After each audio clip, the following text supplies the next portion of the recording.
Morgan Riley guided nervous passengers to their seats on TransAtlantic Flight 2187, her practiced smile and calm instructions masking years of experience in crisis management.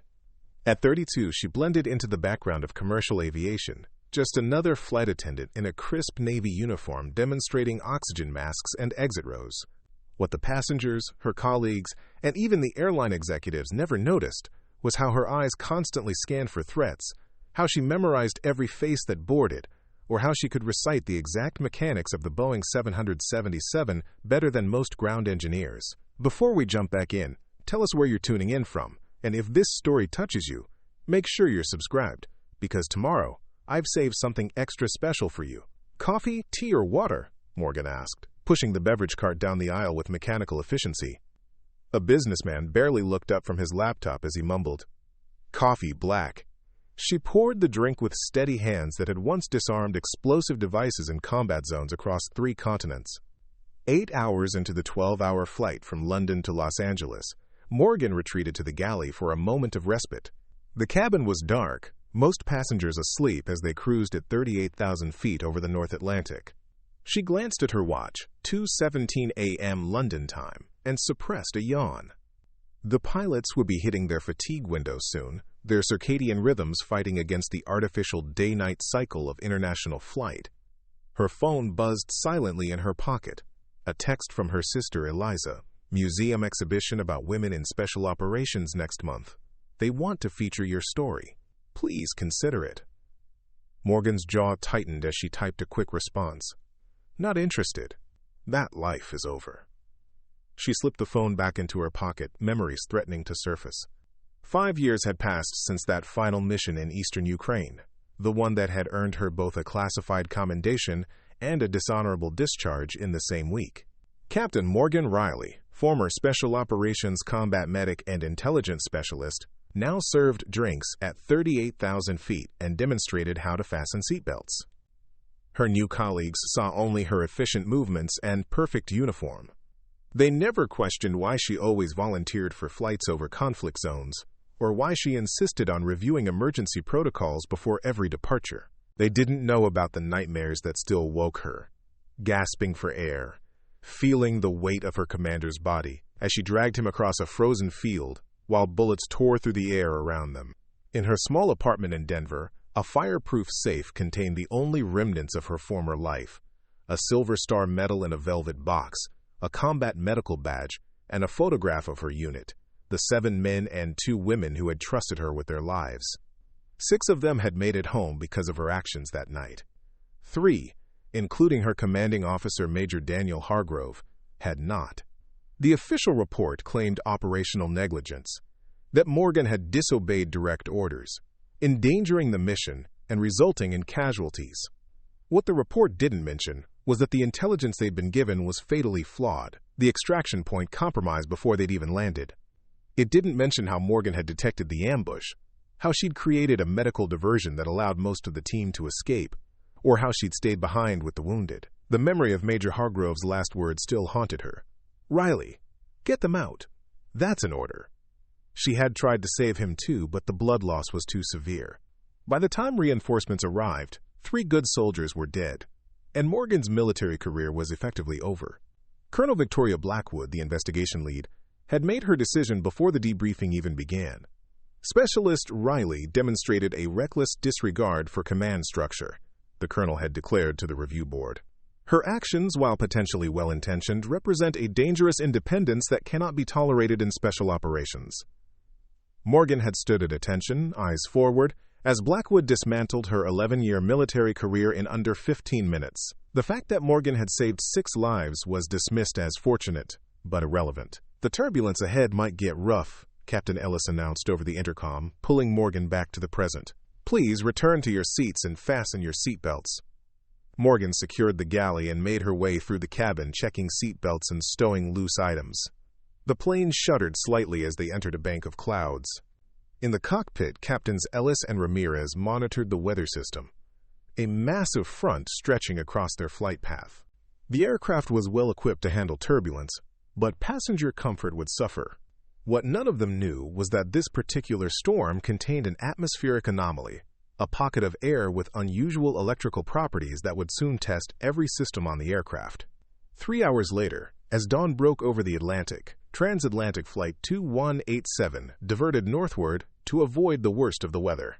The new flight path took them over the edge of Russian airspace, a common rerouting protocol with proper clearance. Morgan had just finished serving breakfast when the first warning light flashed in the cockpit. "Ms. Riley," Captain Ellis's voice came through her earpiece, unusually formal. "Could you join us in the cockpit, please?" Morgan made her way forward, her mind already running through emergency scenarios. When she entered the cockpit, the tension was palpable. "We've got an electrical issue," Captain Ellis explained, pointing to a series of warning indicators. "Nothing critical yet, but we're getting some unusual readings. Communications are intermittent. Preparing and narrating this story took us a lot of time, so if you are enjoying it, subscribe to our channel. It means a lot to us." Now back to the story. "How far are we from the nearest diversion airport?" Morgan asked automatically. Captain Ramirez raised an eyebrow at her technical question, but answered professionally. "Keflavik is about 400 nautical miles southwest. We're currently over a restricted zone in the Barents Sea." Morgan's military training flashed warning signals in her mind. The Barents Sea was a contested area, with significant Russian naval presence. Not an ideal place for an aircraft in distress, especially one carrying 287 American and British passengers. "I've served as crew on this route for 3 years, she said carefully. "Maybe I can help with passenger management if we need to divert." Captain Ellis nodded appreciatively. "Thank you, but I think we're—" His sentence was cut short by a sudden electrical surge. The cockpit lights flickered, and several systems reset simultaneously. A moment later, an acrid smell filled the small space. "Electrical fire," Ramirez said sharply, already reaching for the emergency checklist. Morgan moved with practiced efficiency, grabbing the fire extinguisher as Ellis donned his oxygen mask. The smoke was coming from behind the secondary instrument panel, accessible but dangerous to address while in flight. "I can handle this," Morgan said firmly. "I have experience with electrical fires."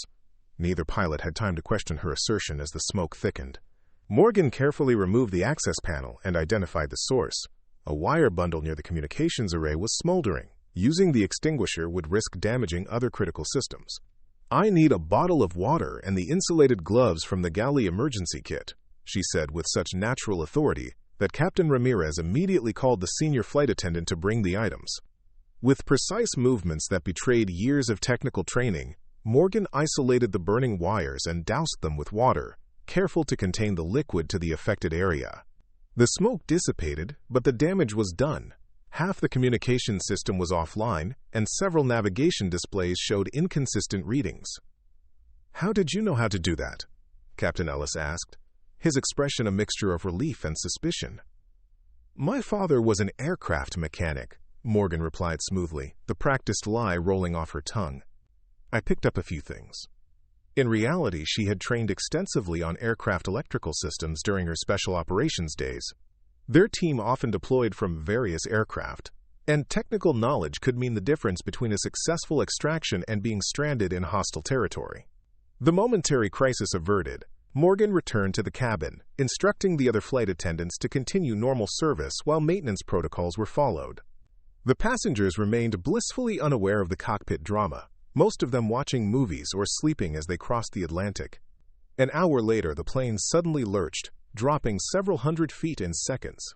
Oxygen masks deployed automatically as the cabin pressure fluctuated. Morgan and the other flight attendants immediately began assisting passengers, their practiced movements masking the seriousness of the situation. "Ladies and gentlemen, this is your captain." Ellis's voice came over the intercom, remarkably steady despite the circumstances. "We're experiencing some technical difficulties and may need to divert. Please keep your seatbelts fastened and follow all crew instructions." What he didn't announce was that the electrical fire had damaged more systems than initially assessed. Navigation was compromised, communications were limited to short-range frequencies, and, most concerning, they were now flying through contested airspace without the ability to properly identify themselves to military radar. In the cockpit, Ellis and Ramirez worked methodically through emergency protocols while maintaining control of the aircraft. The 777 was designed with multiple redundancies, but the cascading electrical failures were pushing those safety margins. Morgan felt a cold certainty settling in her stomach as she secured the cabin. This wasn't just a technical malfunction. The pattern of failures suggested a possible electromagnetic pulse effect, something she had encountered during specialized military training. If she was right, more systems would fail progressively. Her suspicions were confirmed 20 minutes later when Captain Ellis requested her presence in the cockpit again. "We've lost primary navigation and long-range communications," he informed her grimly. "Short-range radio is functional but intermittent. We're operating on backup systems and visual navigation." "We've also been contacted by Russian air defense," Ramirez added, his expression grave.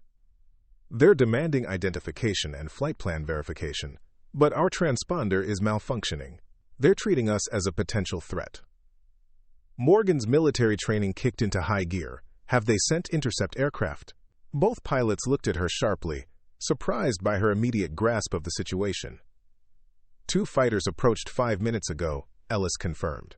"They're maintaining distance but escorting us. Without proper communications, we can't explain our situation fully." "We need to divert to the nearest suitable airfield," Ramirez said. "But our navigation systems are compromised. We're using backup instruments and visual references, but..." He didn't need to finish the sentence. Without reliable navigation, finding an appropriate airport, particularly in the remote northern regions, would be nearly impossible. Morgan made a rapid decision.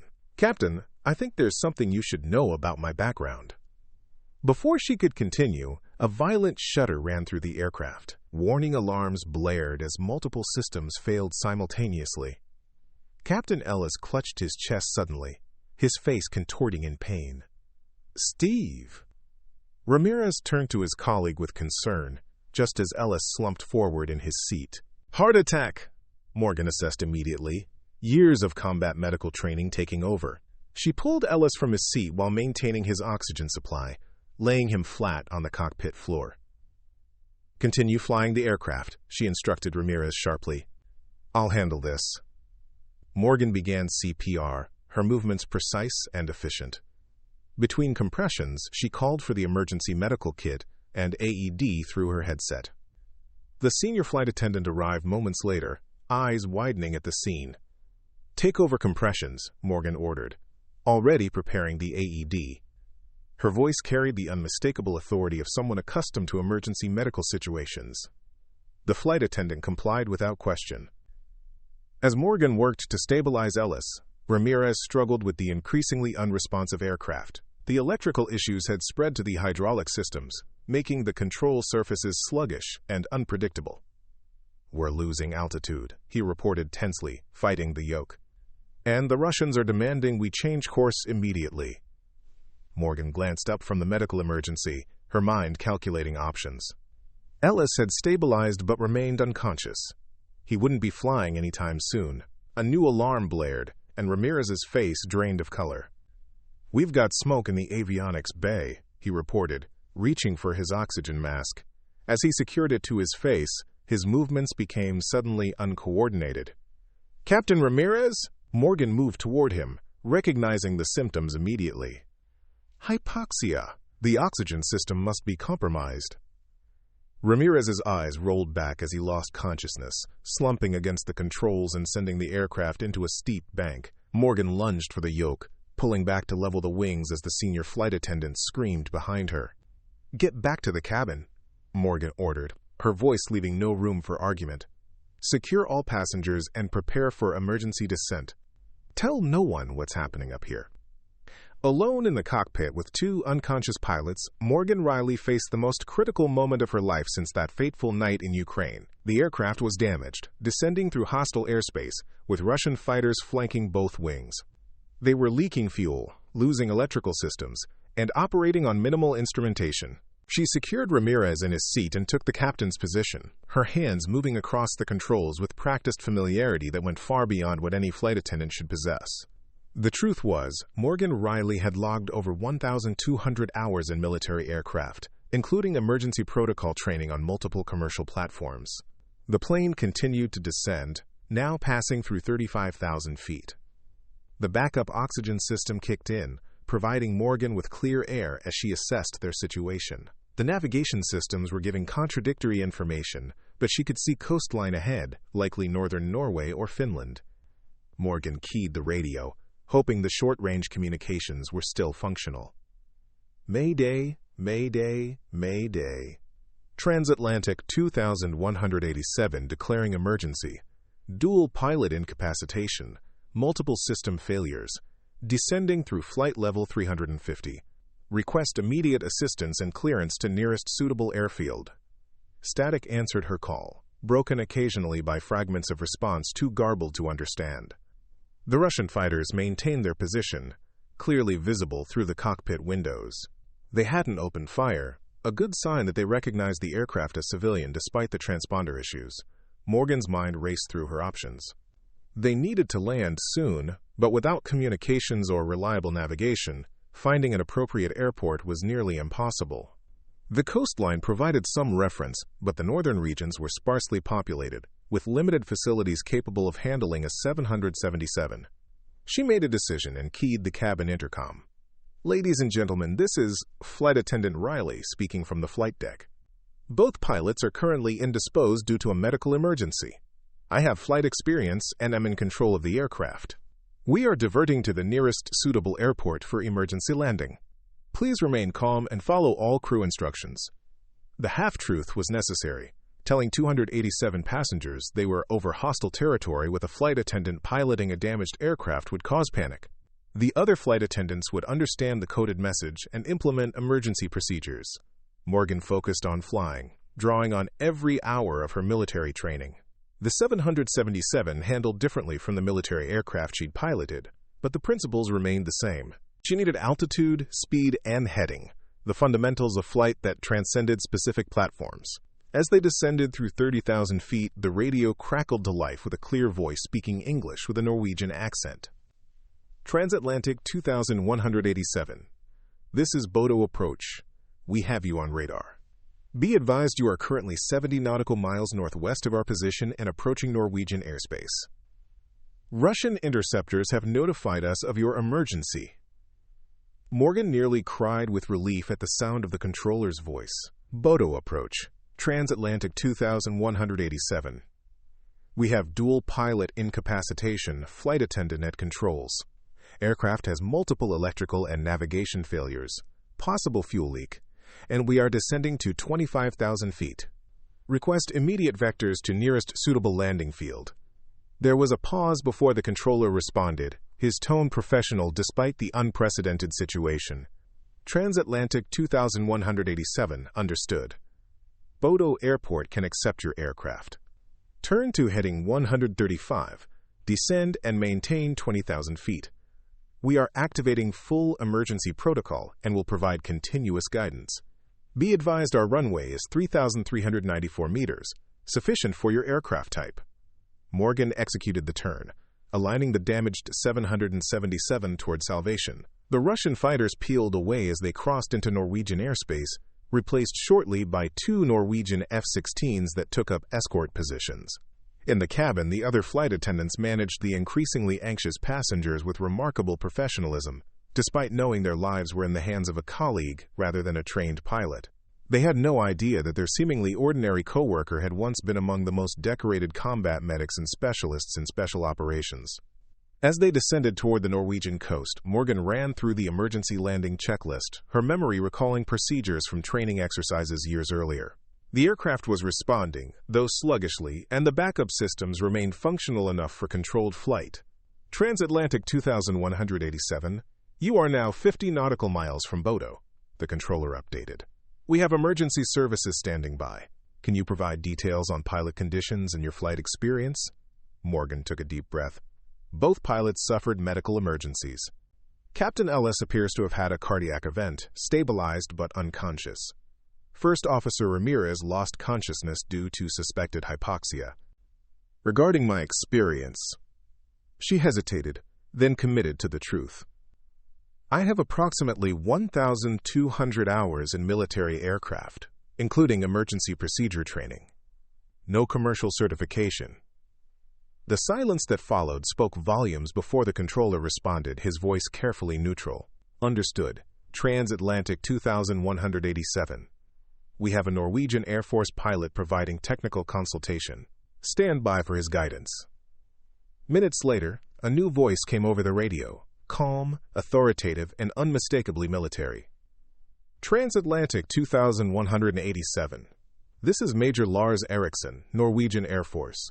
I understand you're in a difficult situation. Let's get you on the ground safely. For the next 20 minutes, Major Eriksson talked Morgan through the approach to Bodo, helping her configure the aircraft for landing despite the compromised systems. They established a high, straight-in approach to give her maximum visibility and reaction time. At 10,000 feet, Morgan addressed the passengers again. Ladies and gentlemen, we will be landing at Bodo Airport in Norway in approximately 15 minutes. This is an unscheduled landing due to medical and technical issues. Please remain in your seats with seatbelts fastened. The cabin crew will now demonstrate the brace position. She didn't mention the damage to the aircraft, the failed systems, or the fact that she, a flight attendant with no commercial pilot certification, would be attempting to land a Boeing 777 carrying 287 souls. As they descended through 5,000 feet, the coastline of Norway came into clear view. Bodo Airport lay ahead, its runway lights blazing despite the daylight, a visual beacon guiding them home. TransAtlantic 2187, you are cleared to land runway 25, the controller announced. Wind 270 at 15 knots. Emergency services are in position. Cleared to land, runway 25, Morgan acknowledged, her voice steady despite the adrenaline coursing through her body. The final approach was textbook, Morgan's hands gentle but firm on the controls, compensating for the damaged systems. The 777 responded to her touch, almost as if recognizing the competence behind the commands, despite her lack of formal qualification. At 500 feet, Major Eriksson's voice provided the last guidance. Looking good, TransAtlantic. Remember, flare gently, touchdown main gear first, hold the nose up as long as possible.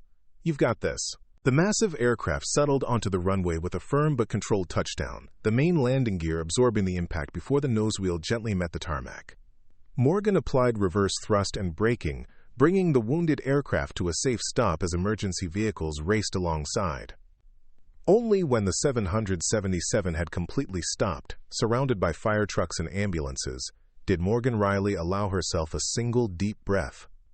She had just piloted a severely damaged commercial airliner through hostile airspace and executed an emergency landing at an unfamiliar airport, all while managing two critical medical emergencies.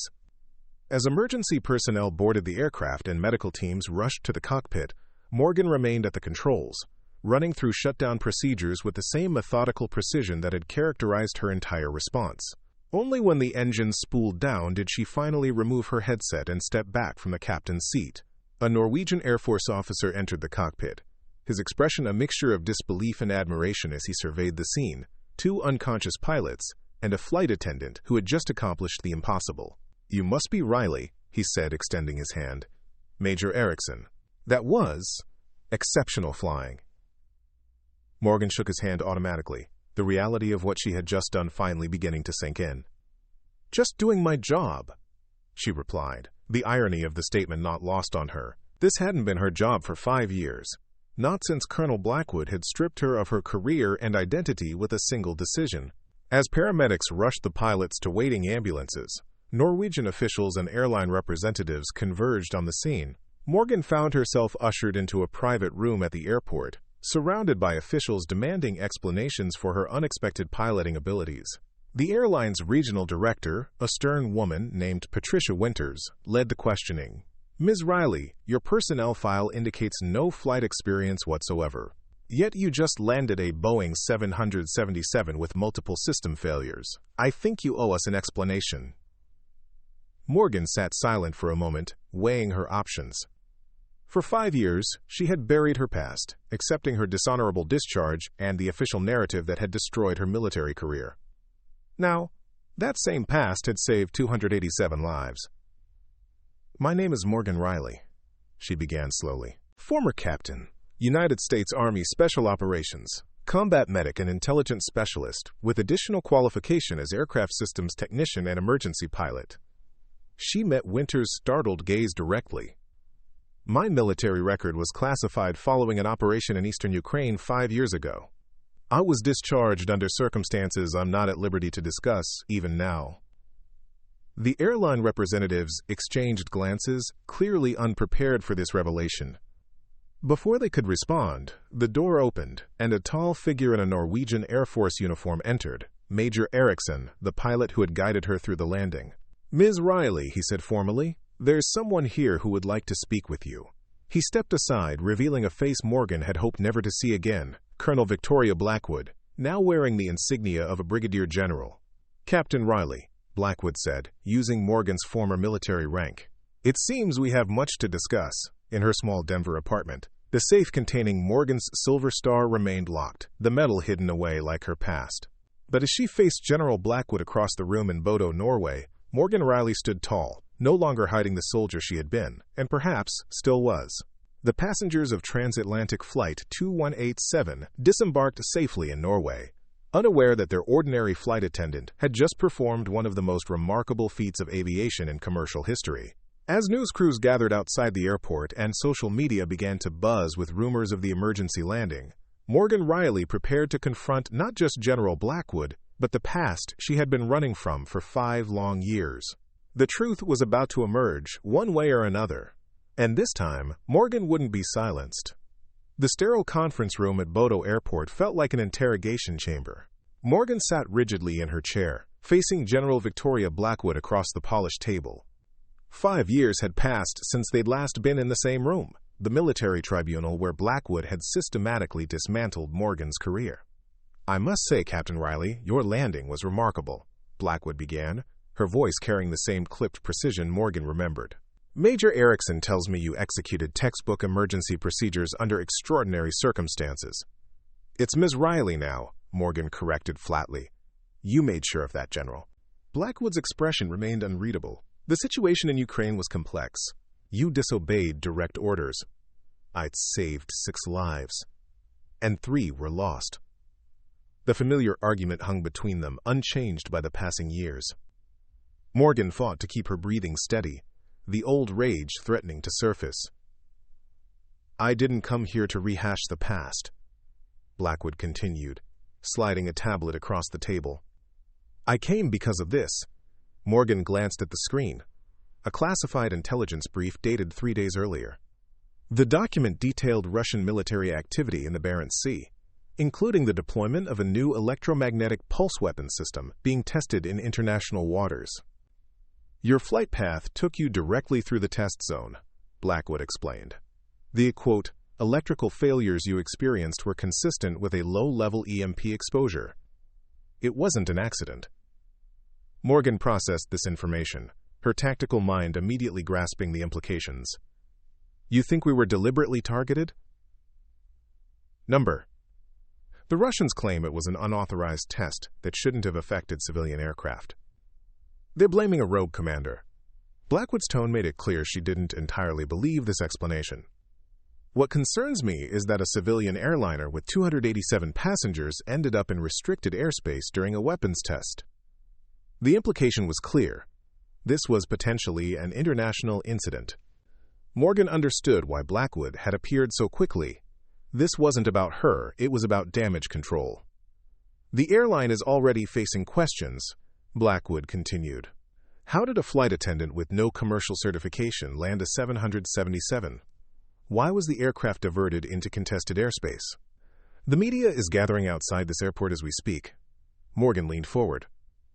"I'm not going to lie about who I am or what happened today." "No one's asking you to lie," Blackwood replied smoothly. "But there are diplomatic considerations. The Russians don't want to admit their weapons test endangered a civilian aircraft. The airline doesn't want to admit their security protocols failed to identify your military background.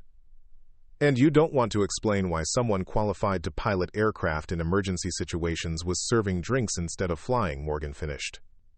For the first time, Blackwood's composure cracked slightly.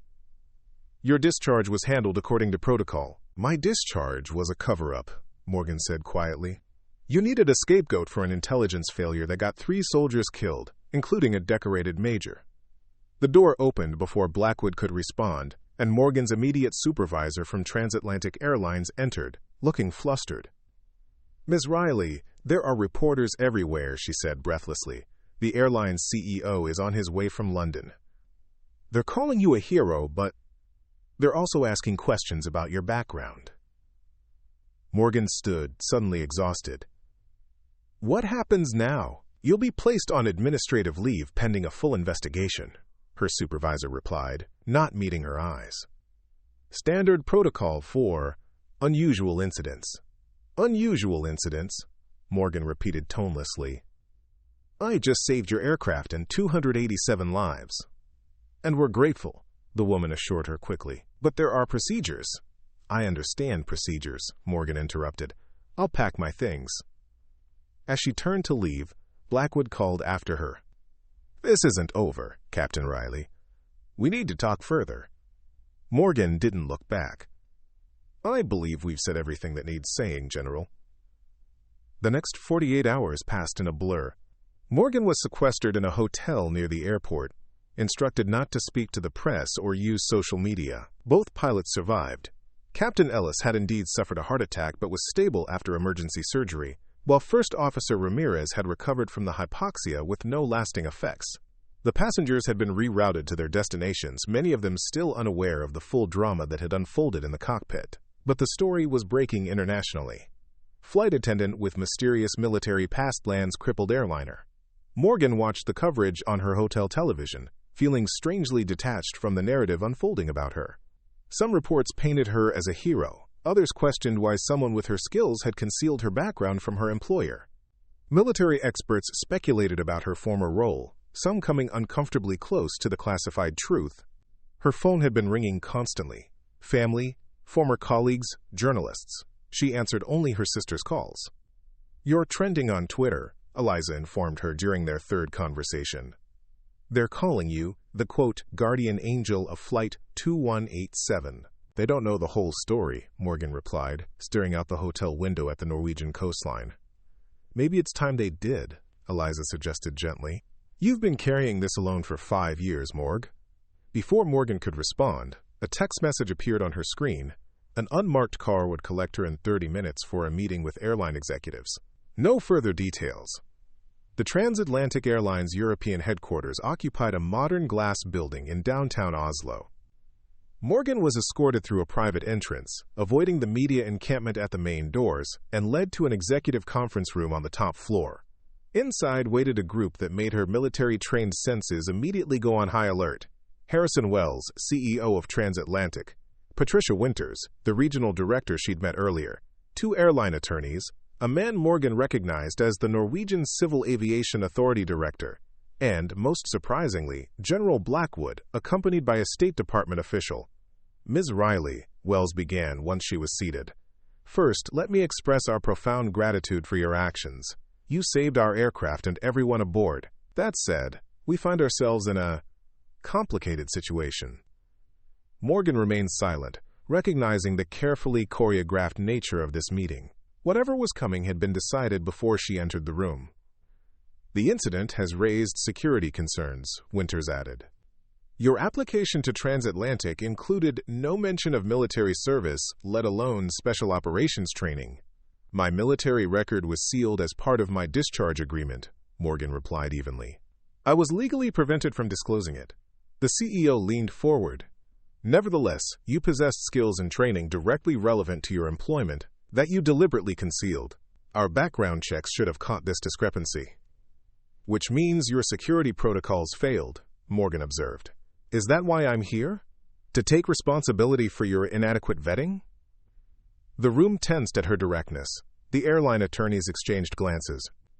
"Ms. Riley," one of them began, "the airline needs to demonstrate due diligence in its hiring practices. The fact that someone with your complicated military history could join our cabin crew without detection represents a potential liability." Now they were getting to it. Morgan understood with sudden clarity. She wasn't being celebrated. She was being positioned as a problem to be solved. "Let me guess," she said coldly. "You're offering a settlement package in exchange for my resignation and silence about your security failures." The attorney had the grace to look uncomfortable. "We're prepared to be very generous." Morgan turned to General Blackwood. "And the military? What's your stake in this?" "National security considerations," Blackwood replied smoothly. "The operation in Ukraine remains classified. Your public notoriety complicates that." "So everyone at this table wants me to disappear quietly," Morgan summarized. "Take the money, sign the NDAs, and let you control the narrative." The CEO spread his hands in a conciliatory gesture. "We're prepared to offer you 3 years' salary, full benefits, and excellent references for future employment. Outside the aviation industry, of course." "Of course," Morgan echoed hollowly. The offer was generous financially, but devastating professionally. They were asking her to surrender the career she'd rebuilt after losing her military identity. More importantly, they wanted her to accept responsibility for their failures. The airline's inadequate security protocols, the military's mishandling of the Ukraine operation, the international incident with Russia. "I need time to consider," Morgan said finally. "Of course," Wells agreed smoothly. "We can give you 48 hours. In the meantime, we ask that you refrain from any media contact." As Morgan stood to leave, General Blackwood intercepted her at the door. "A word in private, Captain?" They stepped into an adjacent office, Blackwood closing the door behind them. "Don't take their offer," the general said without preamble. Morgan blinked in surprise. "Excuse me?" "It's a mistake. You deserve better than to be swept under the rug again." Something had changed in Blackwood's demeanor.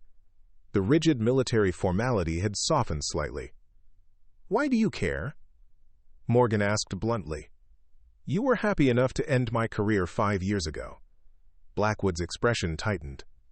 What happened in Ukraine was complicated. The official report was incomplete. "Incomplete," Morgan repeated. 3 good soldiers died because of faulty intelligence. I made the call that saved the rest of the team. You hung me out to dry for it." "I was following orders," Blackwood said quietly, "just as you were disobeying them." The admission hung in the air between them. Morgan studied the general's face, seeing for the first time a hint of regret in the older woman's eyes. "What aren't you telling me?" Morgan demanded. Blackwood hesitated, then reached into her uniform pocket and extracted a small data drive. "This contains the complete after-action report from Ukraine, the one that never made it into official records. Review it before you make any decisions." Morgan took the drive cautiously. "Why now, after 5 years?" "Because sometimes the universe gives us second chances to do the right thing," Blackwood replied enigmatically. "My contact details are on the drive. Call me when you've reviewed the contents." Back in her hotel room, Morgan plugged the drive into her laptop with trembling hands. The files were encrypted, but Blackwood had included the decryption key. As the documents loaded, Morgan poured herself a glass of water, trying to calm her racing heart. The complete after-action report was nothing like the heavily redacted version Morgan had been shown 5 years earlier. It contained detailed intelligence assessments that vindicated her decisions in Ukraine, confirming that the extraction point had been compromised before their arrival. More shocking were the internal communications revealing that Major Hargrove had been aware of the potential trap, but had been ordered to proceed anyway. Most damning was a memo from General Marshal Hayes, then head of Special Operations Command, explicitly directing that responsibility for the mission failure be assigned to the junior officer, Morgan, rather than acknowledging the intelligence breakdown. Captain Riley's actions, while tactically sound, provide a convenient explanation that protects ongoing intelligence operations in the region, Hayes had written. Recommend administrative discharge with sealed records. Morgan had been sacrificed not because she'd made the wrong call, but because her dismissal protected senior officers in ongoing operations. The revelation hit her like a physical blow.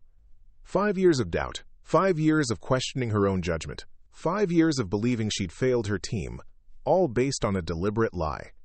She was still processing this information when her hotel room phone rang. The front desk informed her that a package had arrived. Minutes later, a hotel staff member delivered a large envelope bearing the TransAtlantic Airlines logo.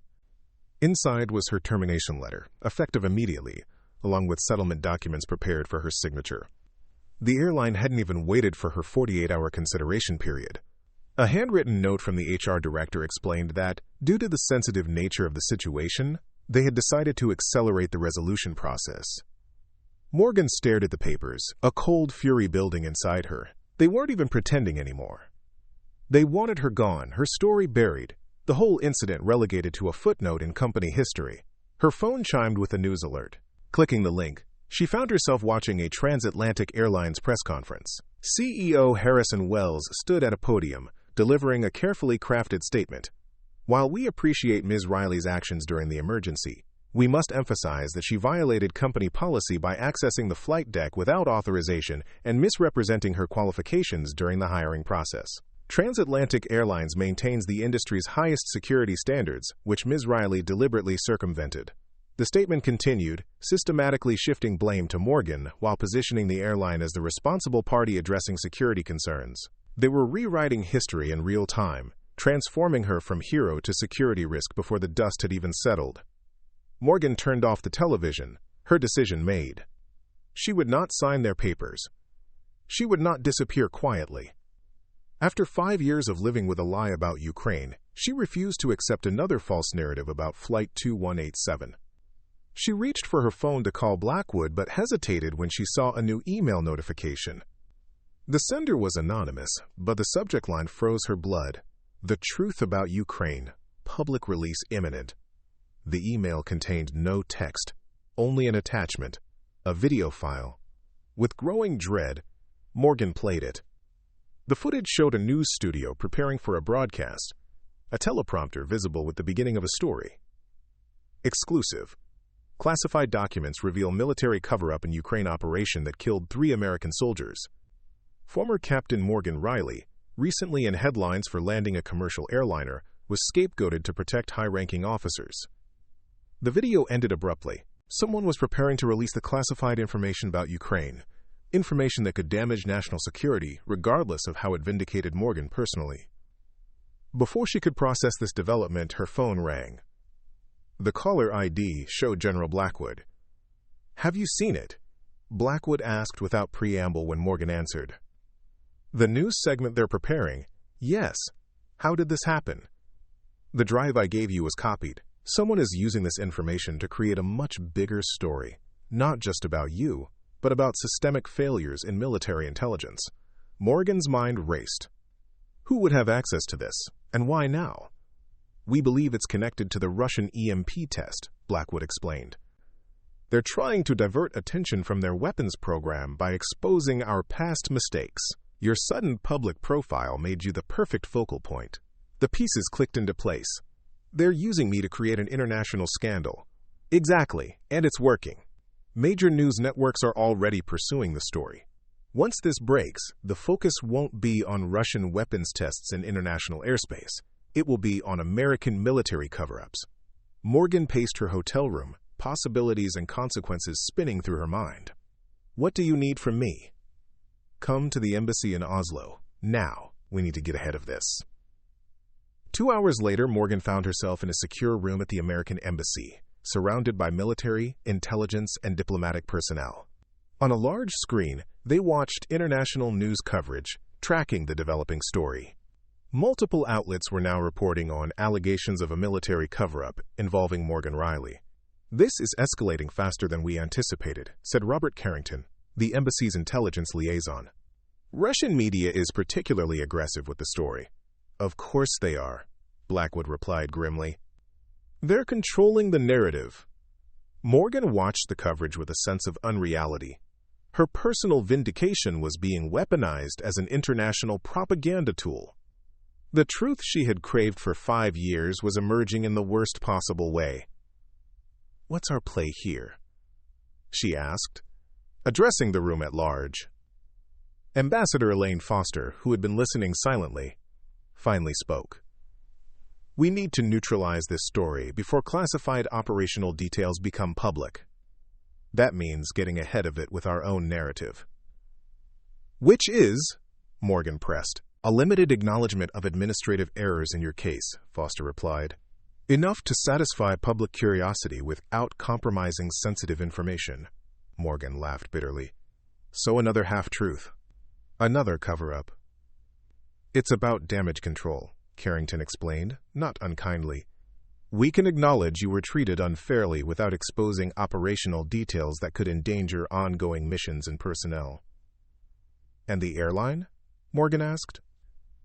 They've already thrown me under the bus. Ambassador Foster smiled thinly. TransAtlantic needs to operate in American airspace. They'll cooperate with our preferred narrative. The implications were clear. Powerful forces were aligning to reshape this story, with or without Morgan's cooperation. Once again, larger interests would determine how her life was portrayed to the world. What do you need from me? Morgan asked tiredly. A press conference, Foster replied. Joint appearance with General Blackwood. Controlled narrative acknowledging past errors while emphasizing national security priorities. We'll handle the airline separately. It was a reasonable approach from a diplomatic perspective. Morgan would get partial vindication without compromising national security. The airline would be forced to retract their allegations. The Russian attempt to create a larger scandal would be neutralized. Yet something inside Morgan rebelled at the careful choreography, the managed truth, the negotiated reality. For 5 years, she had lived with the consequences of others controlling her narrative. The thought of submitting to another version of this, even one more favorable to her, felt like a surrender. I need some air, she said abruptly, standing up. No one tried to stop her as she left the conference room and found her way to a small balcony overlooking Oslo harbor. The evening air was cool and crisp, the water below reflecting city lights. Morgan leaned against the railing, trying to center herself. 5 days ago, she had been serving drinks at 38,000 feet, her past buried, her future limited but stable. Now everything had exploded into chaos. Her career, her reputation, the truth about Ukraine, international politics. Her phone buzzed with a text from her sister. Reporters outside my house. What's happening, Morg? The message crystallized Morgan's thoughts. This wasn't just about her anymore. The ripples were affecting her family, former teammates, perhaps even the families of those who died in Ukraine. Whatever she decided would impact many lives beyond her own. She was still contemplating this when General Blackwood joined her on the balcony. They've prepared a statement for you to review, Blackwood said, holding out a tablet. Morgan took it without looking at the screen. You know what bothers me most? I saved that plane. I did everything right. And still, the first instinct of everyone in power was to manage me, control me, silence me. It's not personal, Blackwood offered. It's politics, Morgan finished. National security, diplomatic relations, corporate liability. I know, but for once, just once, I'd like the truth to matter more than the narrative. Blackwood was quiet for a moment. The truth rarely exists in isolation, Captain. It's always entangled with consequences. That doesn't mean we should abandon it, Morgan countered. 5 years ago, I was punished for making the right call in an impossible situation. Now I saved 287 lives, and I'm being managed like a PR problem. When does doing the right thing actually count for something? Sometimes it counts in ways we don't immediately see, Blackwood said softly. Your actions in Ukraine led to changes in intelligence protocols that have saved other teams. Your landing that aircraft has already prompted reviews of emergency training for flight crews. Morgan finally looked at the prepared statement on the tablet. It was diplomatic, careful, acknowledging, quote, administrative errors in her military discharge, while emphasizing her heroism aboard Flight 2187. TransAtlantic Airlines would issue a retraction of their earlier statements and offer her reinstatement. It was a win on paper. Morgan would be vindicated, her reputation restored, her career salvaged. Yet it felt hollow, another negotiated reality rather than the unvarnished truth. What if I don't accept this? She asked. Blackwood's expression tightened. Then we lose control of the narrative. The Russians release their version. Classified details become public. The political fallout damages military leadership, intelligence operations, and diplomatic relations, and you become a footnote in a much larger scandal. Put that way, Morgan's options seemed limited. Accept the managed truth or become part of an international incident that would harm national interests and eclipse her personal vindication entirely. There must be another way, she murmured, more to herself than to Blackwood. She stared out at the harbor, watching boats navigate the channel markers, their lights cutting through the gathering darkness. Something about their methodical progress, finding safe passage through potential hazards, sparked an idea. "What if we changed the channel?" Morgan said suddenly. "Excuse me?"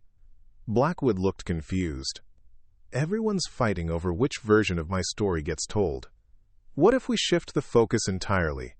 Make this about something bigger than me, or Ukraine, or Flight 2187? "What did you have in mind?" Blackwood asked cautiously. Morgan turned to face the general, a plan forming.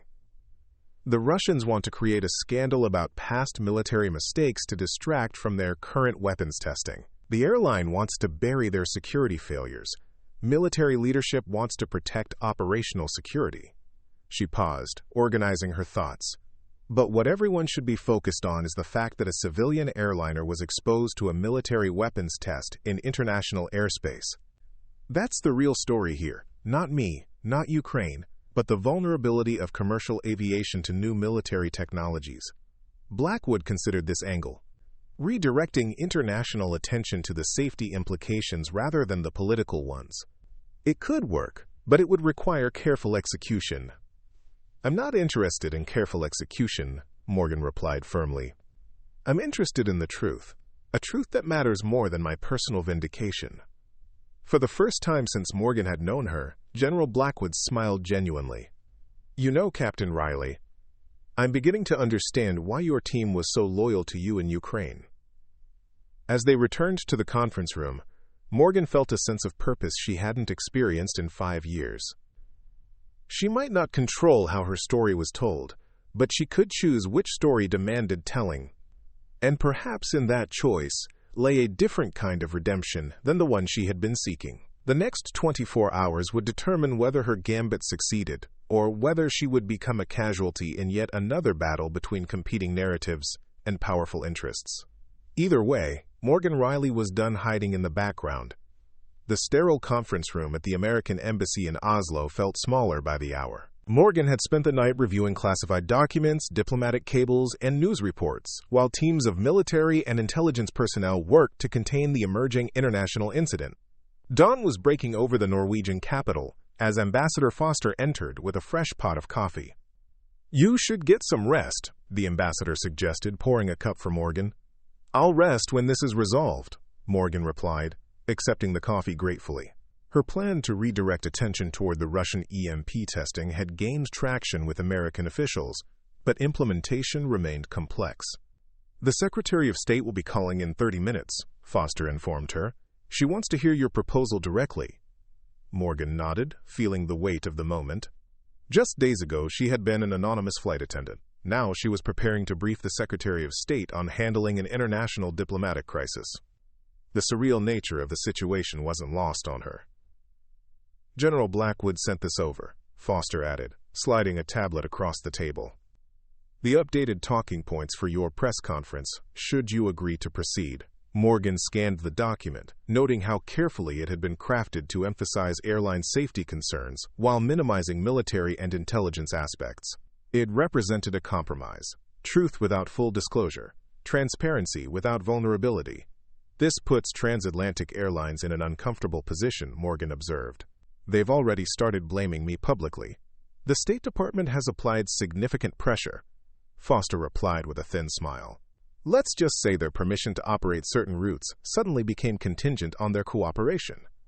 Corporate interests bowing to political pressure, another piece of the complex chess game playing out around her." Morgan understood the pragmatic necessity, but found herself increasingly uncomfortable with the layers of manipulation, even those supposedly working in her favor. "What about the Ukraine material?" she asked. "The classified information being threatened for release?" Foster's expression grew serious. "Intelligence teams have identified the source of the leak. It appears someone close to General Hayes copied the files before his retirement. We're working to contain it, but some material may still become public." The Secretary of State's call came precisely on schedule. Morgan presented her proposal clearly and directly. Pivot international attention to the dangers posed by military testing in international airspace, emphasizing the vulnerability of civilian aircraft to new weapons technologies. This would shift focus from both her personal story and the Ukraine operation while putting appropriate pressure on Russian military activities. "It's an elegant solution, Ms. Riley," the Secretary acknowledged. but it requires you to participate in a carefully choreographed public narrative, something I understand you've been reluctant to do. I'm willing to cooperate, Morgan replied, but I need assurances that the airline crew will be protected from corporate retaliation and that the families of those lost in Ukraine will be properly supported. The negotiation continued for nearly an hour, with Morgan proving herself as adept at diplomatic maneuvering as she had been at landing a damaged 777. By the call's end, she had secured commitments for a review of benefits for the families of the Ukraine casualties, protection for the Flight 2187 crew, and a formal correction to her military record, though her discharge would remain in place for operational security reasons. As Morgan ended the call, General Blackwood entered the conference room. "You drive a hard bargain, Captain," she observed, having clearly monitored the conversation.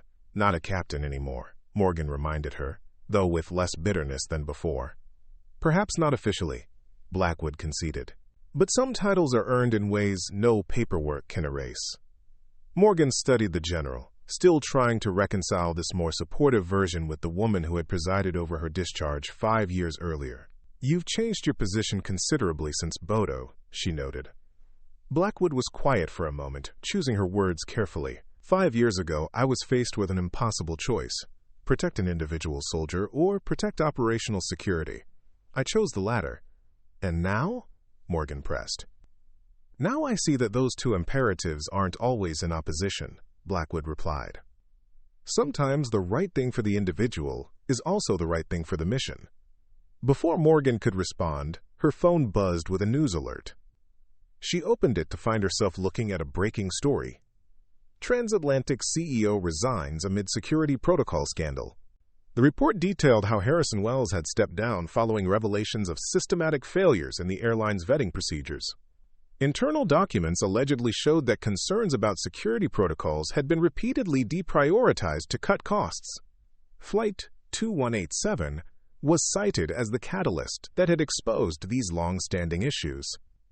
"That wasn't part of our agreement," Morgan said, showing the article to Blackwood. The general skimmed the report and shrugged. "Sometimes dominoes fall in unexpected ways. Wells made powerful enemies by trying to shift blame to you." The implication was clear. Someone with significant influence had accelerated Wells' downfall, possibly as retribution for his attempt to scapegoat Morgan. The chess pieces were moving even faster than she had anticipated. "The press conference is scheduled for 3 p.m., Blackwood reminded her. "You should prepare." 4 hours later, Morgan stood before a bank of microphones in the embassy's press room, cameras broadcasting her image internationally. She wore her transatlantic uniform, a deliberate choice that symbolized her continued connection to the airline while reminding viewers of her role during the emergency. General Blackwood stood beside her, representing the U.S. military, while a Norwegian aviation official and a European Union flight safety representative completed the panel. The composition had been carefully designed to emphasize international cooperation on air safety, rather than military or intelligence concerns. "Good afternoon," Morgan began, her voice steady despite the pressure. 5 days ago, TransAtlantic Flight 2187 experienced a severe electrical malfunction while flying over the Barents Sea. This malfunction, which we now understand, was likely caused by exposure to electromagnetic radiation from an unauthorized military test, disabled critical aircraft systems, and led to a medical emergency that incapacitated both pilots. She continued, outlining the sequence of events in clear, factual terms while omitting classified details. When she described landing the aircraft, she emphasized her emergency training rather than her military background, framing her actions as those of a well-prepared crew member rather than a special operations veteran. "This incident highlights a critical vulnerability in our global aviation system," she concluded. "Military testing of advanced technologies in international airspace poses risks that current safety protocols do not adequately address. We are calling for new international agreements that would require notification of all civilian aviation authorities before any testing that could potentially affect aircraft systems." The questions from journalists were predictably pointed, many attempting to steer the conversation back to Morgan's military past or the airline's security failures. She deflected these skillfully, consistently returning to the safety implications for international aviation. When asked directly about her discharge from special operations, Morgan gave the answer she had negotiated with the State Department. My military service record contains classified elements that cannot be discussed in this forum. What I can say is that I served my country to the best of my ability in challenging circumstances, and I brought those same values to my role as a flight attendant. As the press conference concluded, Morgan felt a complex mixture of emotions. She had participated in yet another carefully managed version of the truth, more accurate than previous narratives, but still filtered through the lens of national security and diplomatic necessity. The vindication she had received privately through Blackwood's revelations would never be fully public, just as her heroism in Ukraine would remain partially obscured by classification. Yet something had shifted inside her. The burden of carrying these truths alone had lightened somewhat. The families of those lost in Ukraine would receive additional benefits and recognition, even if the full circumstances remained classified. The flight crew of 2187 would be protected from corporate retaliation. And perhaps most importantly, new safety protocols might prevent similar incidents in the future. It wasn't perfect justice, but it was meaningful progress. As Morgan left the podium, a young female reporter approached her. "Ms. Riley, Sophia Martinez from Aviation Weekly. I'd like to talk with you about the implications of this incident for crew emergency training programs. Would you be willing to share your perspectives?" The question was refreshingly substantive, focused on the professional rather than the sensational. Morgan found herself agreeing to an interview the following day. "That went well," Blackwood commented as they returned to the private conference room. "You're a natural in front of the cameras. Let's hope I never have to do it again," Morgan replied, though without real conviction. Something had awakened in her during these intense days, a sense of purpose that had been dormant since her discharge. Her phone buzzed with a message from her sister. "Saw the press conference. So proud of you. When are you coming home?" Home.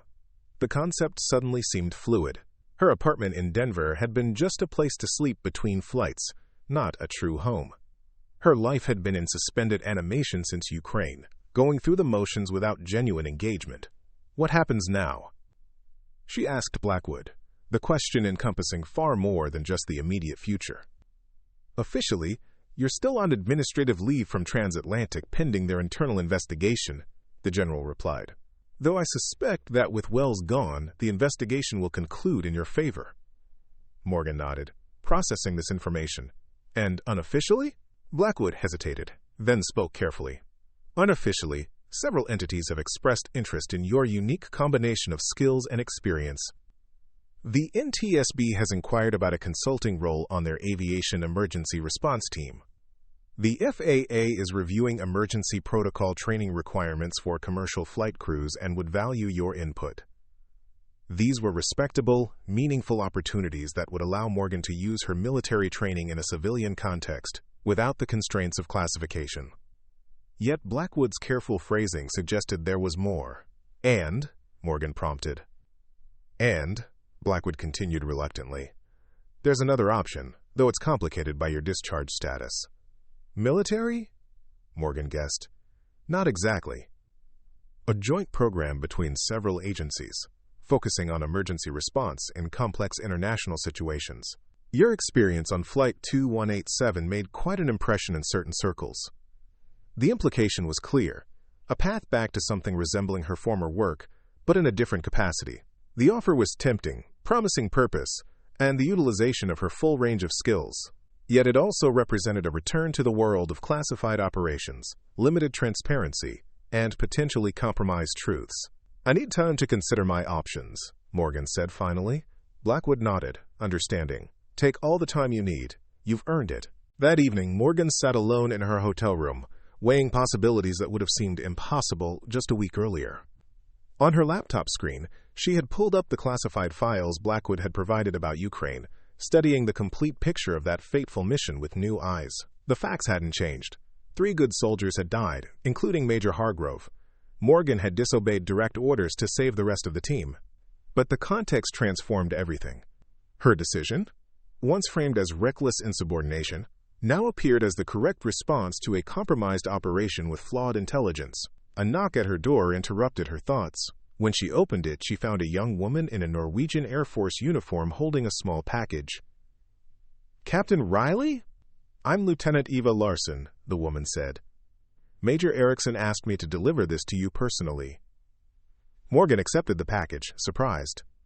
How did you find me? Lieutenant Larson smiled slightly. Major Erickson has connections in your embassy. He thought you might appreciate some privacy after today's press conference. After Larson departed, Morgan opened the package to find a handwritten note from Major Erickson, the Norwegian pilot who had guided her through landing Flight 2187. Captain Riley, your exceptional airmanship saved 287 lives and demonstrated the highest traditions of both military and civilian aviation. Politics and classification may obscure the full truth of your accomplishments, but those of us who understand what you achieved will never forget. This belongs to you. Beneath the note lay a small silver pin, the Norwegian Air Force's Emergency Pilot Qualification Badge, typically awarded only to their most elite aviators. It was an extraordinary gesture from one professional to another, transcending national boundaries and formal distinctions.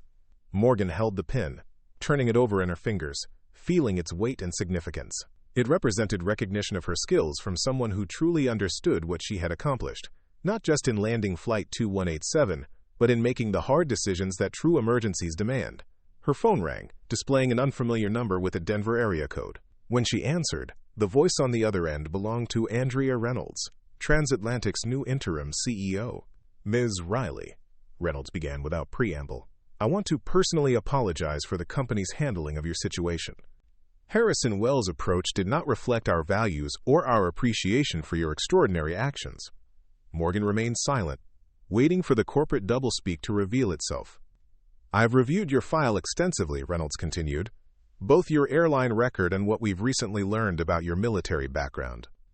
I believe TransAtlantic made a significant error in not recognizing your potential. I'm listening, Morgan replied cautiously. We're creating a new position, Director of Emergency Response Training and Safety Protocols.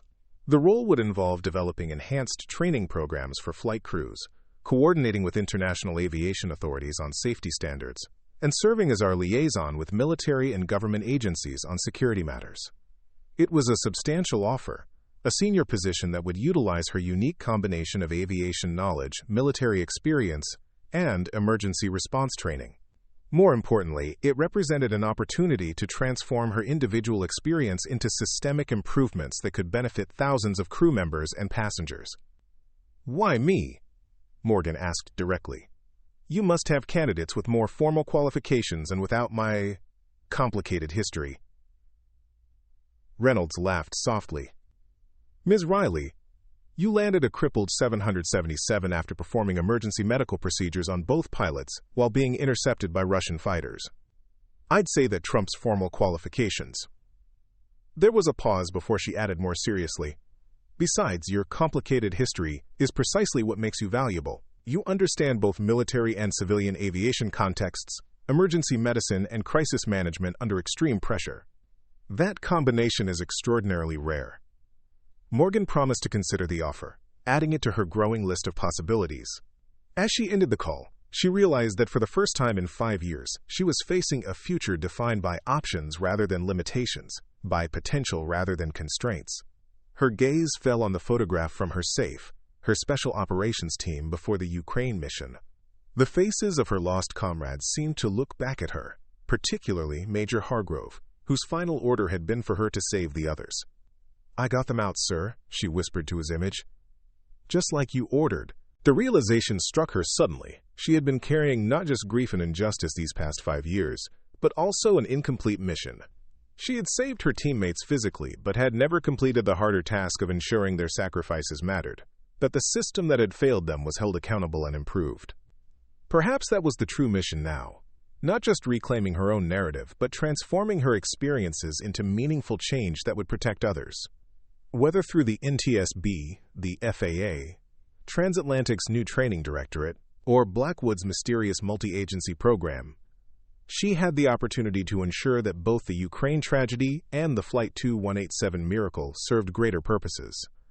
Morgan closed her laptop and walked to the hotel window, looking out over Oslo's harbor. The Norwegian capital was beautiful in the summer twilight, peaceful in a way that contrasted sharply with the chaos of the past week. Yet within that chaos, she had found a clarity that 5 years of quiet resignation had never provided, She reached for her phone and dialed Blackwood's number. When the general answered, Morgan spoke without preamble. "I want to see all the options, every possibility, every potential role.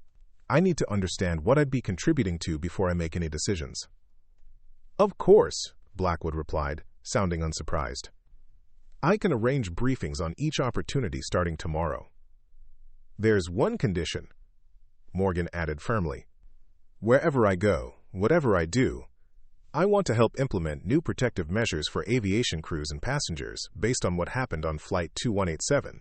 That's non-negotiable." "Understood," Blackwood agreed.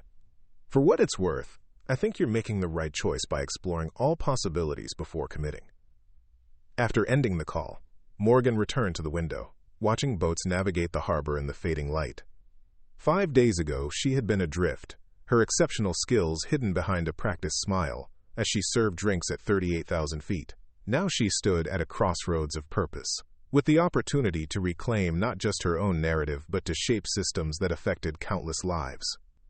The next morning, Morgan met Lieutenant Larson for coffee before her scheduled briefings. The young Norwegian officer had contacted her, expressing admiration for Morgan's handling of the press conference and requesting advice on navigating male-dominated military environments. As they sat in a quiet cafe overlooking the harbor, Morgan found herself sharing hard-earned wisdom about resilience, integrity, and the courage to stand by difficult decisions, even when systems failed to support them. "How do you handle it when your superiors make the wrong call?" Larson asked, her expression earnest. "When following orders means compromising what you know is right." It was the fundamental question that had defined Morgan's military career, the dilemma at the heart of the Ukraine mission. 5 years ago, she might have given a bitter answer, focused on the personal cost of moral courage. Now, with the perspective of Flight 2187 and its aftermath, she saw the question differently. "You have to remember what you're ultimately serving," Morgan replied carefully. "Not just the chain of command, but the people who depend on you, the values you swore to uphold. Sometimes those commitments conflict, and when they do—" She paused, finding the right words. "When they do, you have to make the hardest choice of all. Which obligation takes precedence in that specific moment? And then you have to be prepared to accept the consequences, whatever they may be." Larson nodded thoughtfully. "Like you did on Flight 2187, and in Ukraine." Morgan looked up sharply. "Ukraine is classified. How do you—" "Major Erickson has friends in American Special Operations," Larson explained. "They speak very highly of a certain captain who saved 6 teammates during a compromised extraction.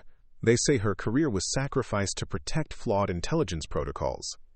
The revelation that her former teammates had maintained her reputation within special operations circles, even as official records condemned her actions, touched Morgan deeply. She had assumed they had accepted the official narrative, distancing themselves from her supposed failure. "Your colleagues never believed you failed them," Larson continued, confirming Morgan's thoughts. "They've been waiting for the system to recognize its mistake." As Morgan walked to the embassy for her briefings, Larson's words echoed in her mind. The knowledge that her team had maintained faith in her, even through 5 years of silence, strengthened her resolve to make the right choice now. Not just for herself, but for all those affected by systems that sometimes valued procedure over people, protocol over truth. The briefings were comprehensive, each opportunity presented in detail by representatives from various agencies and organizations. The NTSB role would involve investigating aviation incidents and developing new safety recommendations. The FAA position focused on emergency protocol development and crew training standards.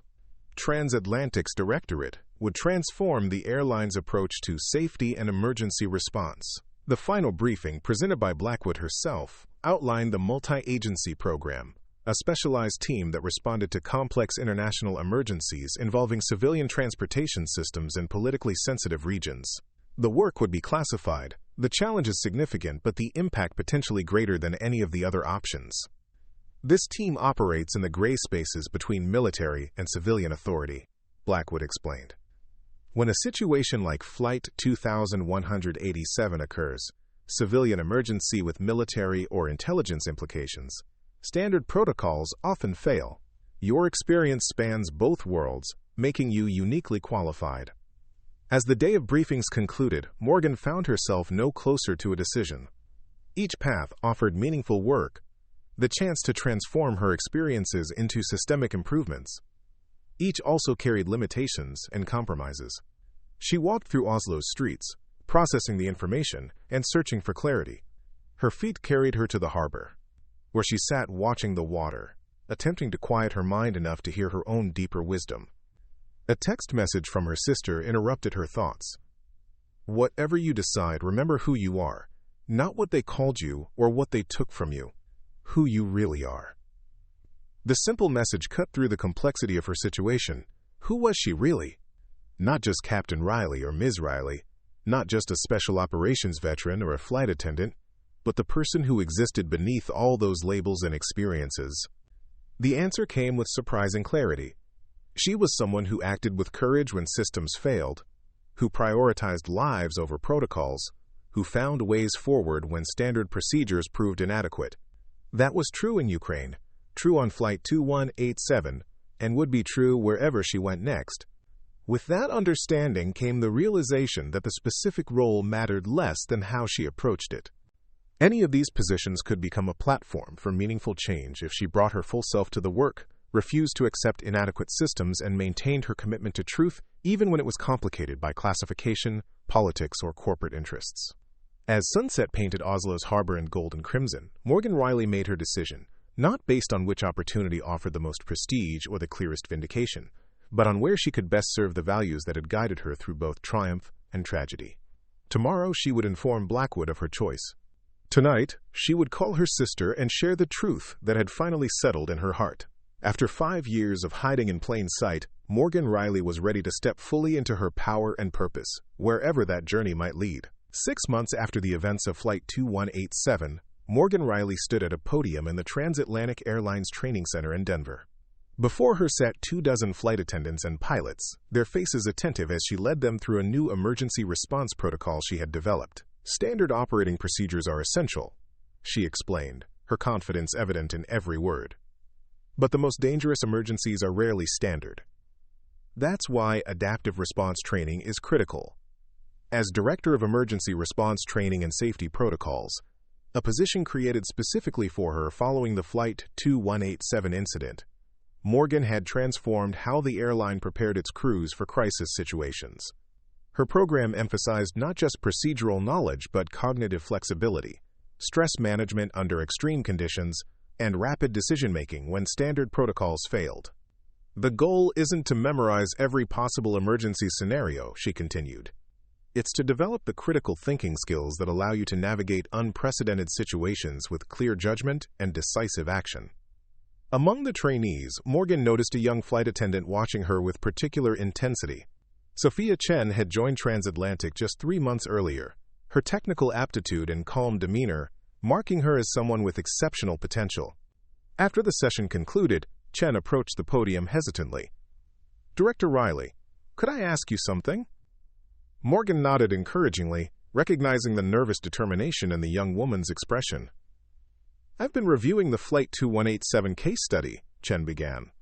"Everyone focuses on your piloting skills, but what I find most remarkable is your decision-making process under extreme pressure. How did you maintain such clarity when everything was falling apart?" The question was perceptive, focusing on the mental aspects of crisis response rather than the technical skills that had received so much public attention. Morgan considered her answer carefully, aware that her response might shape this promising young crew member's approach to emergency situations. "I had a commander in special operations who taught me something valuable," Morgan replied. "He said that in a crisis, the mind tends to fixate on what's being lost.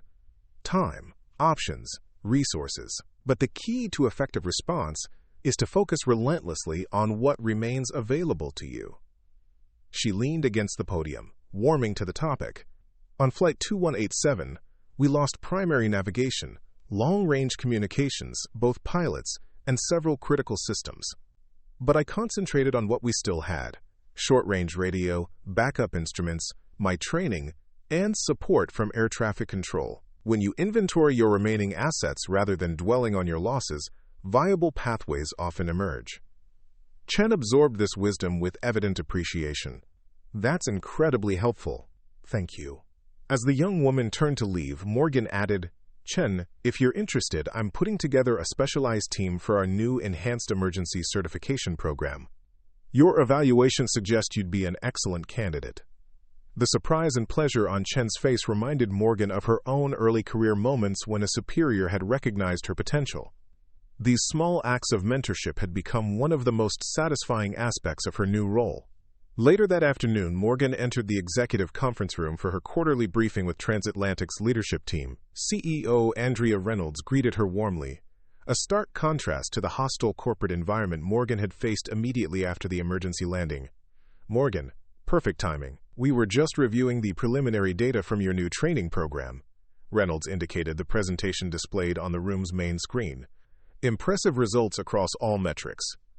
The data showed significant improvements in crew performance during simulated emergencies, with particularly notable gains in scenarios involving cascading system failures, similar to what had occurred on Flight 2187. More importantly, crew confidence ratings had increased substantially, indicating greater psychological preparedness for crisis situations.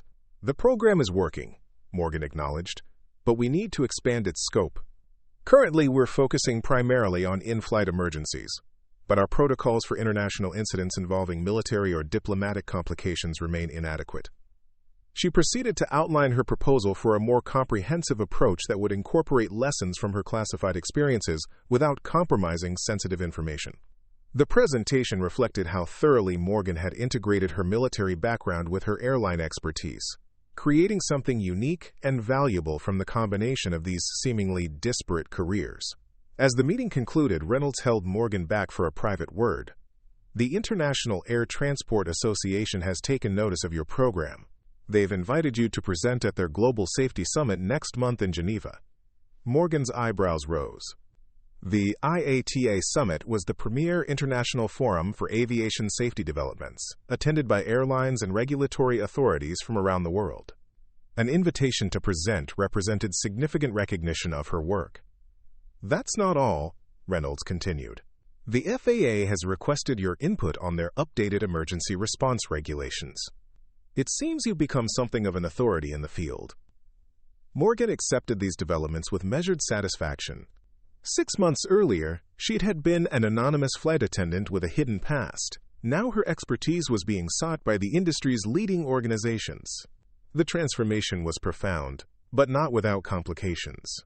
"The Russian delegation will be at the IATA Summit," Morgan noted, thinking of the political sensitivities still surrounding Flight 2187, and General Blackwood mentioned that certain aspects of the incident remain classified. Reynolds nodded understanding. "The State Department has provided guidelines for what can be discussed publicly.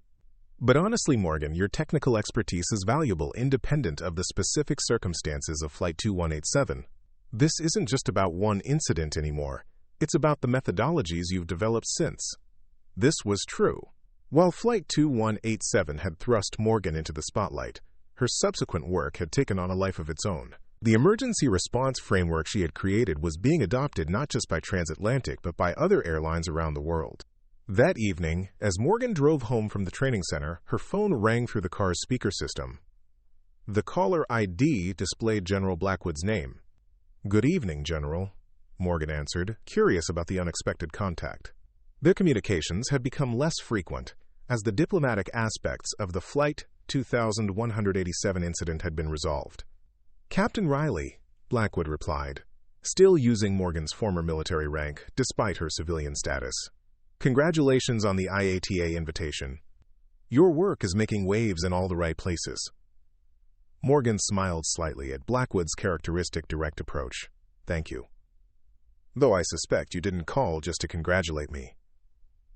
"Perceptive as always," Blackwood acknowledged. "I'm calling about Major Hargrove's family. His daughter is graduating from West Point next month. She's requested that you attend." The mention of Hargrove sent a jolt through Morgan. The major had been her commanding officer in Ukraine, one of the 3 who hadn't made it out. His death and the subsequent mischaracterization of the mission had been central to her discharge, and the years of professional exile that followed.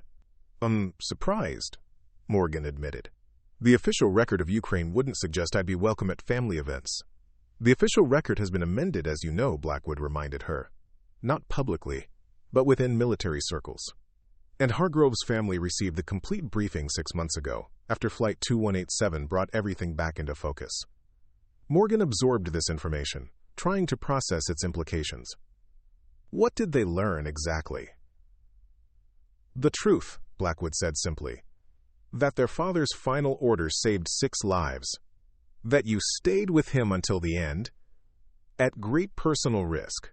That you were wrongfully blamed for failures that occurred far above your pay grade. There was a pause before Blackwood continued, her voice softening slightly. His daughter said, and I quote, "Captain Riley honored my father by following his final order when it counted most.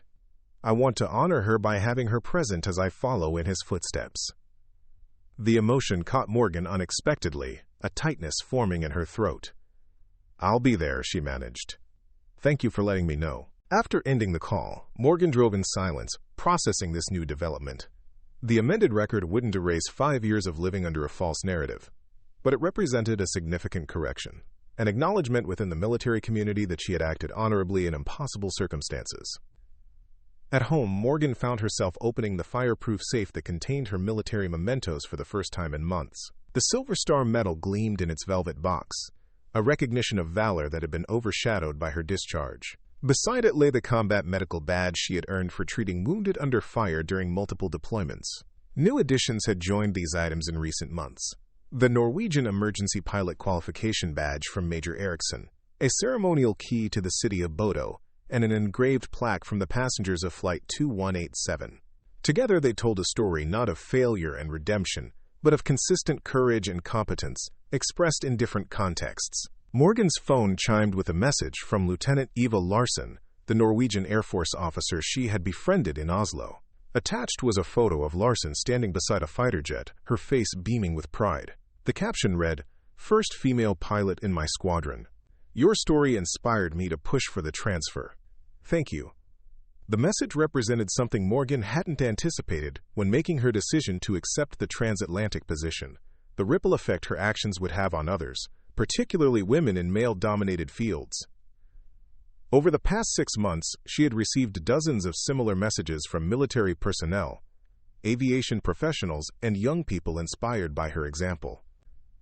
This unexpected legacy had become one of the most meaningful aspects of her post-Flight 2187 life. While she had chosen the airline industry over returning to military-adjacent work, her influence continued to span both worlds. The following week, Morgan found herself in Washington, D.C., meeting with FAA officials about incorporating elements of her emergency response program into national training standards. The discussions were productive, focusing on practical applications rather than the political dimensions that had dominated her earlier visits to the Capitol. During a break between meetings, Morgan received a text from Sophia Chen. "Just completed the Enhanced Emergency Certification Simulation. Passed with flying colors. Thank you for the recommendation." Morgan smiled at the young woman's enthusiasm. Chen reminded her of herself at that age, technically gifted, determined, and hungry for challenges. Mentoring such promising talents had become a particularly rewarding aspect of Morgan's new position. As she was responding to Chen's message, Morgan noticed a familiar figure approaching across the lobby of the FAA headquarters, Colonel James Westfield, one of her former special operations colleagues who had been part of the Ukraine mission. "Captain Riley," he greeted her warmly, using her military rank as so many of her former colleagues still did. Or should I say Director Riley now? "Morgan works fine, James," she replied, genuinely pleased to see him. Westfield had been one of the 6 team members she had helped evacuate from Ukraine, though they hadn't spoken since her discharge. "I heard you were meeting with the FAA today," he explained. "Thought I'd stop by. I'm stationed at the Pentagon now, just across the river." They found a quiet corner of the building's cafe, catching up on the intervening years. Westfield had continued in special operations before transitioning to a strategic role at the Department of Defense. He spoke of former teammates, missions that had gone well, others that had faced challenges similar to Ukraine. "We never believed the official story, you know," he said finally, addressing the elephant in the room. "Those of us who were there, who saw what really happened, we knew." Morgan nodded, appreciating his candor, but unsure how to respond. The vindication meant something coming from a peer who had witnessed her actions firsthand. When Flight 2187 hit the news, we all recognized you immediately, Westfield continued. Bunch of hardened special ops guys gathered around a TV, cheering like it was the Super Bowl when they announced you had landed that plane safely. The image brought a smile to Morgan's face. The thought of her former teammates celebrating her success from afar, maintaining their connection despite the years and circumstances that had separated them. Blackwood tells me you turned down the multi-agency position, Westfield added, his tone curious rather than judgmental. A lot of people were surprised by that choice. It was a fair observation. The joint program Blackwood had described would have offered Morgan a path back to work that more closely resembled her military career, utilizing her full range of tactical and strategic skills. Many had expected her to jump at the opportunity for reinstatement in some form. It was tempting, Morgan admitted. But I realized something important during the aftermath of Flight 2187. The skills that matter most in a crisis: clear decision-making, adaptive problem-solving, leadership under pressure. They aren't confined to classified operations. She paused, organizing her thoughts. At TransAtlantic, I can affect how thousands of crew members respond to emergencies, potentially saving many more lives than I could in a specialized team. And I can do it without the constraints of classification, allowing the lessons to spread more widely. Westfield nodded thoughtfully. Makes sense when you put it that way, though we would have welcomed you back in some capacity. I haven't left entirely, Morgan pointed out. My program includes coordination with military and intelligence agencies on certain protocols. I'm just approaching the intersection from the civilian side now. As they parted ways, Westfield hesitated, then said quietly, Hargrove would be proud, you know. Of all of it, Ukraine, Flight 2187, what you're building now. He always said you had the potential to change systems, not just operate within them. The mention of her former commander's assessment hit Morgan deeply. Hargrove had been a mentor, as well as a commanding officer, someone who had recognized her capabilities and encouraged her development. That his confidence in her potential had extended beyond their time together provided a different kind of validation than any official recognition. 1 month later, Morgan stood in the West Point parade grounds, watching Cadet Elizabeth Hargrove receive her commission as a second lieutenant in the United States Army. The young woman bore a striking resemblance to her father, the same determined set of the jaw, the same intense focus in her eyes. After the ceremony, Lieutenant Hargrove made her way directly to Morgan, navigating through the crowds of celebrating families with purpose. Captain Riley, she said formally, extending her hand. Thank you for coming. Morgan shook the young officer's hand, struck by the strength in her grip. Congratulations, Lieutenant. Your father would be incredibly proud. I wanted to meet you for a long time, Hargrove continued, even before I knew the truth about Ukraine. You were mentioned in so many of Dad's letters. The medic with the tactical mind, he called you. They found a quiet spot away from the main celebration, and the young lieutenant asked thoughtful questions about her father's leadership, his approach to difficult situations, the qualities that had made him respected by his team. Morgan shared stories that honored Hargrove's memory, while providing his daughter with insights into the man beyond the official record. There's something else, Lieutenant Hargrove said finally, reaching into her uniform pocket. This was recovered from Dad's personal effects after Ukraine. It came with instructions that it should be given to you if circumstances ever allowed. She handed Morgan a small worn compass in a leather case. Inside the lid, Major Hargrove had inscribed a simple message: to guide you when orders can't. The gift left Morgan momentarily speechless. It represented Hargrove's understanding of the complex ethical territory. Special operations teams often navigated the tension between following orders and making independent judgments when circumstances demanded it. He must have anticipated situations like what happened, Lieutenant Hargrove observed. Times when you'd have to find your own true north. Your father was exceptionally insightful about the challenges we faced, Morgan agreed, carefully returning the compass to its case. This means more than you can know. As they parted, the young lieutenant offered a final thought. After Flight 2187, when the true story of Ukraine started emerging within military circles, it changed how many of us think about leadership and moral courage.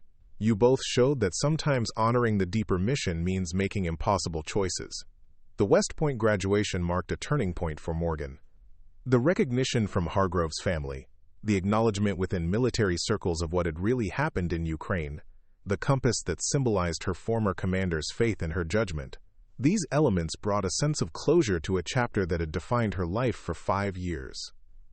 2 weeks later, Morgan stood at the podium at the International Air Transport Association Safety Summit in Geneva, presenting her comprehensive emergency response framework to aviation leaders from around the world.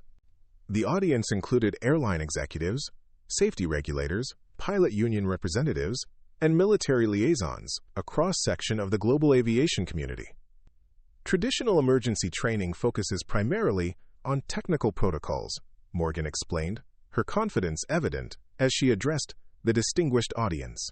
But our research demonstrates that decision-making capacity under extreme stress is equally critical. The program we've developed at TransAtlantic addresses both dimensions. She proceeded to outline the key components of her approach: scenario-based training that emphasized adaptability rather than rote responses, stress inoculation techniques borrowed from military preparation, and cross-disciplinary collaboration between pilots, flight attendants, and ground personnel. What Morgan didn't explicitly mention, but what informed every aspect of her presentation, was how thoroughly her program integrated lessons from her military experience with civilian aviation protocols. The framework represented a true synthesis of her divergent career paths, creating something innovative precisely because it drew from seemingly unrelated disciplines. As the presentation concluded to substantial applause, Morgan noticed General Blackwood sitting in the back row of the auditorium, her expression one of quiet satisfaction. Beside her sat Andrea Reynolds, who gave Morgan an encouraging nod. The Q&A session that followed was rigorous, with aviation professionals from various countries probing the details of Morgan's methodology. She fielded the questions with the same calm competence she had demonstrated in crisis situations, her responses reflecting both theoretical understanding and practical experience. When asked directly about Flight 2187, Morgan addressed the incident professionally but succinctly, focusing on the technical and procedural lessons rather than the dramatic personal narrative that had captivated media attention. This approach earned visible approval from the industry veterans in the audience, who recognized her emphasis on systemic improvements over individual heroics. The Russian delegation's representative asked a particularly pointed question about aircraft vulnerability to military electromagnetic testing, the official explanation for the electrical failures on Flight 2187. Morgan's response was diplomatic but substantive, emphasizing the need for better coordination between military and civilian aviation authorities without assigning specific blame. After the formal session ended, Morgan found herself surrounded by aviation professionals, eager to discuss implementation details or potential collaborations. The interest was overwhelming but gratifying, clear evidence that her work had transcended the sensational circumstances that had brought her to prominence. Later that evening, at a reception overlooking Lake Geneva, Morgan found a moment of quiet on a terrace away from the main gathering. The view was spectacular, the Swiss Alps silhouetted against the twilight sky, their majesty a reminder of how small human dramas ultimately were in the grand scheme. General Blackwood joined her, offering a glass of champagne. "Congratulations, you've accomplished something remarkable here." Morgan accepted the glass with a nod of thanks. "It's been an interesting journey." "When you declined the multi-agency position, I'll admit I was disappointed," Blackwood confessed. "I thought you were choosing a smaller stage." "And now?" Morgan prompted, curious about the general's assessment 6 months later. Blackwood gestured toward the conference center where aviation leaders from around the world were discussing Morgan's methodology. "Now I see you chose a different kind of impact. Broader, more open, potentially more transformative in the long run." They stood in companionable silence for a moment, their complex histories settling into something resembling mutual respect. "The compass was a nice touch," Morgan said finally, referring to Major Hargrove's gift. "Did you have something to do with that?" Blackwood smiled slightly. "I may have helped ensure it reached the right hands at the right time." Hargrove left specific instructions, but the classification of the mission complicated things. The admission offered another small piece of the puzzle, further evidence that Blackwood had been working behind the scenes to correct the injustice of Morgan's discharge, even before Flight 2187 had brought everything into the open. "Why now?" Morgan asked, the question that had lingered since their first reunion in Bodo. "Why correct the record after 5 years?" Blackwood considered the question carefully. "Systems resist change until forced by circumstance," Flight 2187 created that circumstance, undeniable evidence of your exceptional abilities that couldn't be dismissed or classified away. It was a pragmatic answer, reflecting Blackwood's understanding of institutional dynamics rather than any personal change of heart. Yet Morgan sensed there was more beneath the surface. "And?" she prompted. Blackwood sighed, her formal demeanor softening slightly. "And perhaps I recognized that my own adherence to protocol in Ukraine prioritized the system over the truth. When faced with another opportunity to make that choice, I decided differently."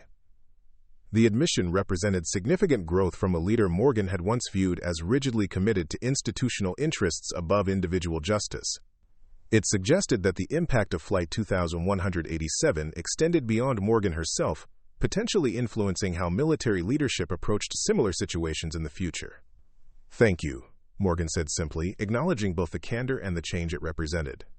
As they rejoined the reception, Morgan was approached by Sophia Chen, who had been selected to represent TransAtlantic's junior crew members at the international conference.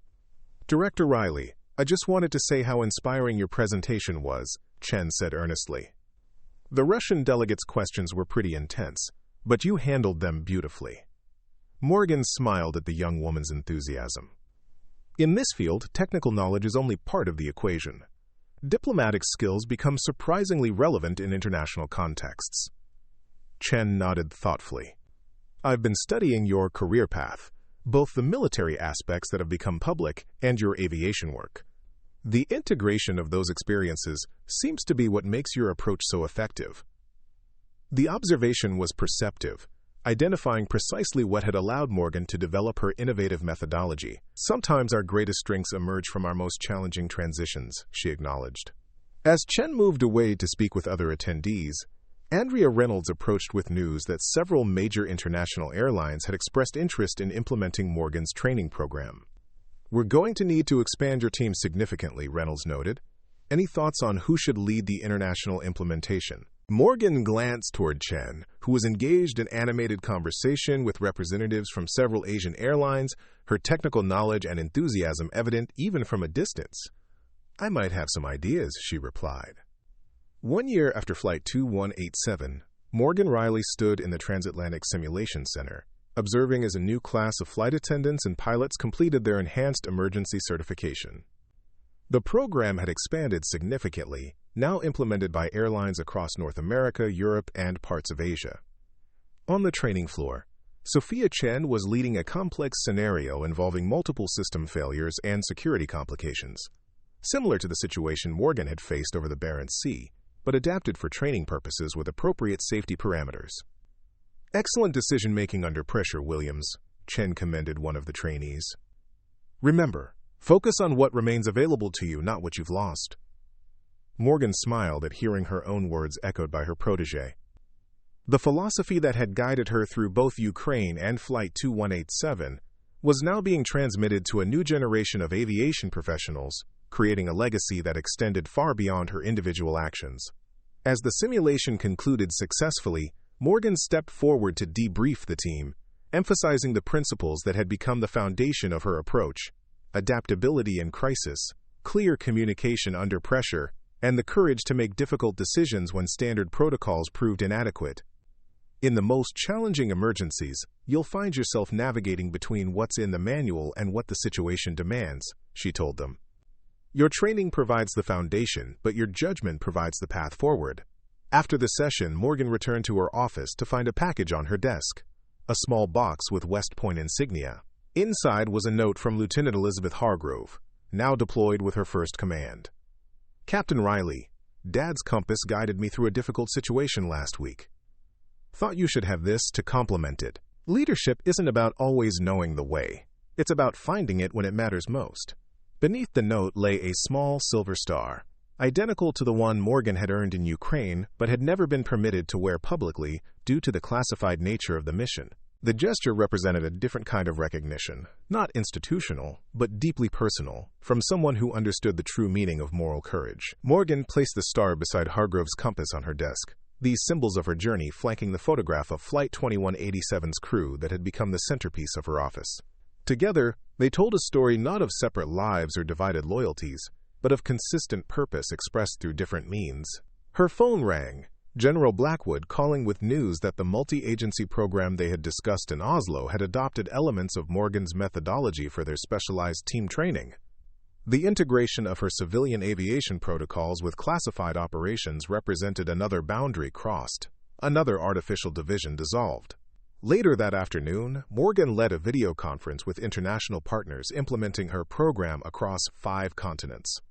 As aviation leaders from around the world discussed adaptations for their specific operational contexts, Morgan reflected on the extraordinary journey that had brought her to this moment.